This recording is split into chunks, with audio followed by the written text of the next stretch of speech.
नमस्कार दोस्तों, हम लेकर आते हैं आपके लिए स्वास्थ्य का पिटारा। योगासन विभिन्न शारीरिक क्रियाओं और मुद्राओं के माध्यम से तन को स्वस्थ, मन को प्रसन्न एवं सुषुप्त शक्तियों को जागृत करने हेतु हमारे पूज्य ऋषि मुनियों द्वारा खोजी गई एक प्रणाली है, दिव्य प्रणाली है, जिसको आज लोग भूलते जा रहे हैं। तो इस दिव्य प्रणाली को अगर आप अपने जीवन में अपनाते हैं तो आप सुखी व स्वस्थ जीवन जी सकते हैं। तो आइए कुछ विशेष बातें हैं जिनके ऊपर हम चर्चा करते हैं। आसन करने से पहले कुछ बातों का हमें ख्याल रखना है। आसन करने के लिए स्थान, आसनों का अभ्यास स्वच्छ एवं हवादार कमरे में या खुले वातावरण में आप कर सकते हैं, बशर्ते कि वहाँ का वातावरण शुद्ध होना चाहिए। प्रातःकाल खाली पेट आसन करना अति उत्तम होता है। भोजन के 6 घंटे बाद और दूध पीने के 2 घंटे बाद आप आसन कर सकते हैं। गर्म कंबल, टाट या कुछ बिछाकर आप आसन करें। खुली भूमि पर अगर आप आसन करेंगे तो आपको लाभ के बदले हानि हो सकती है। आप इन बातों का ख्याल रखें। शौच और स्नान से निवृत्त होकर आसन करेंगे तो अच्छा है। ध्यान दें, आसन करते समय श्वास मुंह से न लेकर नाक से ही लेना चाहिए। आसन करते समय शरीर के साथ जबरदस्ती नहीं करें। धैर्य पूर्वक अभ्यास को धीरे धीरे बढ़ाते जाएं। 8 वर्ष से कम उम्र वाले बच्चों को योगासन नहीं करना चाहिए। वो बच्चे जो 8 वर्ष से कम उम्र के हैं कोई भी व्यायाम कर सकते हैं, हल्का फुल्का। इन बातों का आपको ध्यान रखना है। और स्वास्थ्य के पिटारे के अंदर हम आपके लिए कुछ 4 महत्वपूर्ण आसन और मेगा शक्ति प्रयोग आपके सामने प्रस्तुत करने जा रहे हैं। आप हमारे चैनल के ऊपर नए हैं तो हमारे चैनल को सब्सक्राइब करें और साथ ही बेल आइकन के नोटिफिकेशन को ऑन कर लें, ताकि हमारे द्वारा बनाए गए वीडियो का नोटिफिकेशन सबसे पहले आपके पास में पहुंचे। हम आपके लिए स्वास्थ्य का पिटारा हर दिन लेकर आते रहते हैं। आपको यहाँ पर G9 कंटेंट मिलता है। स्वास्थ्य और योग से संबंधित हमारे जो पुराने दर्शक हैं वो जानते हैं। तो आइए वीडियो को लंबा नहीं करते हुए आगे की प्रक्रिया शुरू करते हैं। वज्रासन के अभ्यास से शरीर का मध्य भाग सीधा रहता है। श्वास की गति मंद पड़ने से वायु बढ़ती है। आंखों की ज्योति तेज होती है। वज्र नाड़ी अर्थात वीर्यधारा नाड़ी मजबूत बनती है। वीर्य की उदर गति होने से शरीर वज्र जैसा बनता है। लंबे समय तक सरलता से यह आसन कर सकते हैं। इससे मन की चंचलता दूर होकर व्यक्ति स्थिर बुद्धि वाला बनता है। शरीर में रक्त भी संचरण ठीक से होकर शरीर निरोगी एवं सुंदर बनता है। भोजन के बाद इस आसन में बैठने से पाचन शक्ति तेज होती है। भोजन जल्दी हजम होता है। पेट की वायु का नाश होता है। कब्ज दूर होता है और पेट के तमाम रोग दूर होते हैं। भूमि पर बिछे हुए आसन पर चित होकर लेट जाइए। पूरक करके फेफड़ों में श्वास भर ले।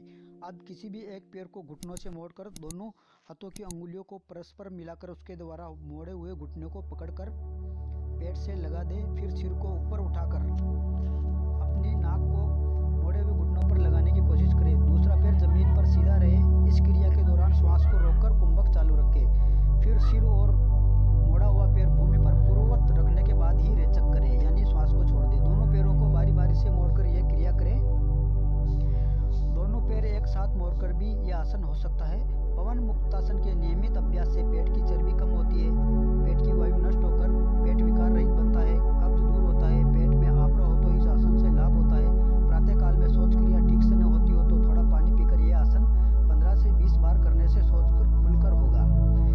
इस आसन से स्मरण शक्ति बढ़ती है। बौद्धिक कार्य करने वाले डॉक्टर, वकील, साहित्यकार, विद्यार्थी तथा बैठकर प्रवृत्ति करने वाले मुनीम, व्यापारी आदि लोगों को नियमित रूप से पवन मुक्तासन का अभ्यास करना चाहिए।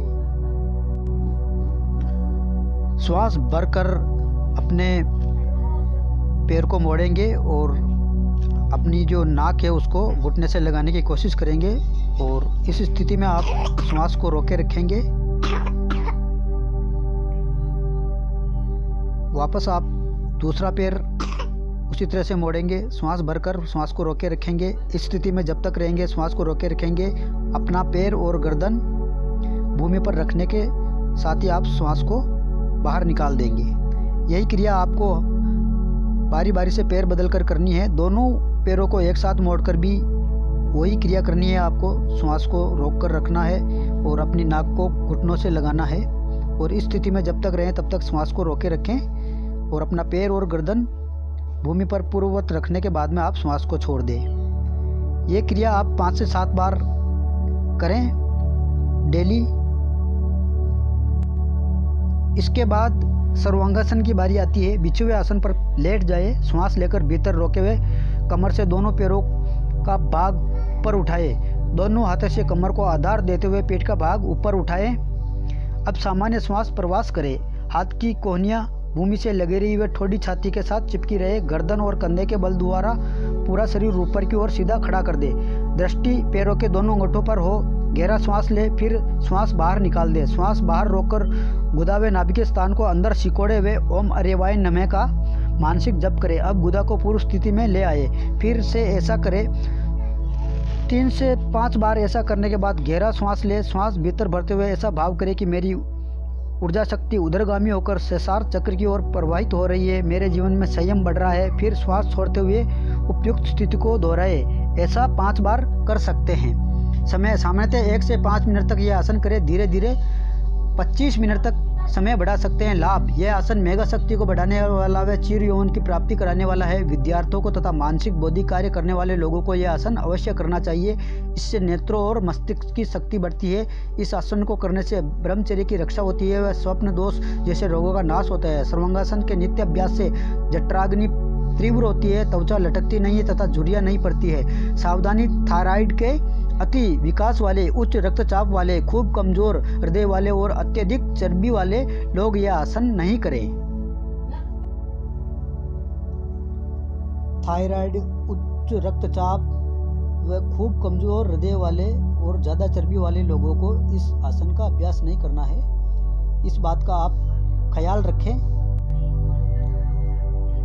आगे पादप सचिनो मोत्नासन की क्रिया। बैठकर दोनों पैरों को सामने लंबा फैला दे। श्वास भीतर भरते हुए दोनों पैरों को ऊपर की ओर लंबा करें।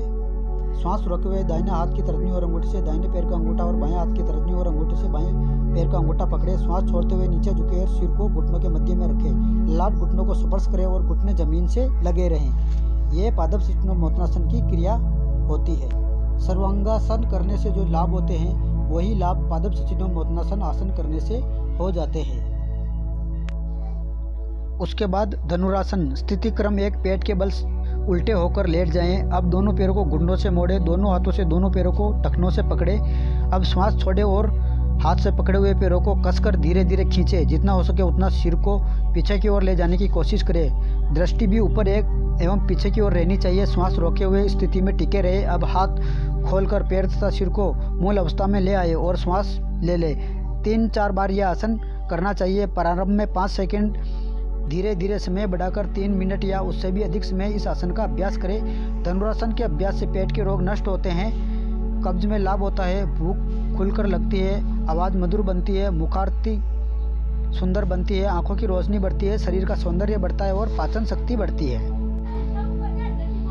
इसके बाद बुद्धि शक्ति व मेधा शक्ति प्रयोग को देख लेते हैं। बुद्धि शक्ति प्रयोग: सीधे खड़े हो जाएं। दोनों हाथ की मुट्ठी बंद करके दोनों हाथों को शरीर से सटाकर रखें। सिर पीछे की तरफ ले जाएं। दृष्टि आसमान की ओर स्थित हो। इस स्थिति में 25 बार गहरा श्वास ले और छोड़े। उसके बाद में वापस मूल स्थिति में आ जाएं। इसके नियमित अभ्यास से ज्ञान तस्तु पुष्ट होते हैं। चोटी के स्थान के नीचे गाय के खुर के आकार वाला बुद्धिमंडल है, जिस पर इसका विशेष प्रभाव पड़ता है और बुद्धि व धारणा शक्ति का विकास होता है। उसके बाद में मेधा शक्ति प्रयोग: इसके नियमित अभ्यास से मेधा शक्ति बढ़ती है। सीधे खड़े हो जाए। दोनों हाथ की मुट्ठियां बंद करके हाथों को शरीर से सटाकर रखें। आंखें बंद करके सिर को नीचे की तरफ झुकाएं। इस तरह झुकाएं कि ठोड़ी कंठकूप से लगी रहे और कंठकूप पर हल्का सा दबाव पड़े। इस स्थिति में 25 बार गहरा श्वास ले और छोड़े। मूल स्थिति में आ जाए। विशेष: श्वास लेते समय ओम का मानसिक जप करे हुए छोड़ते समय उसकी गिनती करें। बुद्धि और मेधा शक्ति बढ़ाने के ये प्रयोग दिखने में जितने सरल लगते हैं उतने ही चमत्कारी इनके फायदे हैं।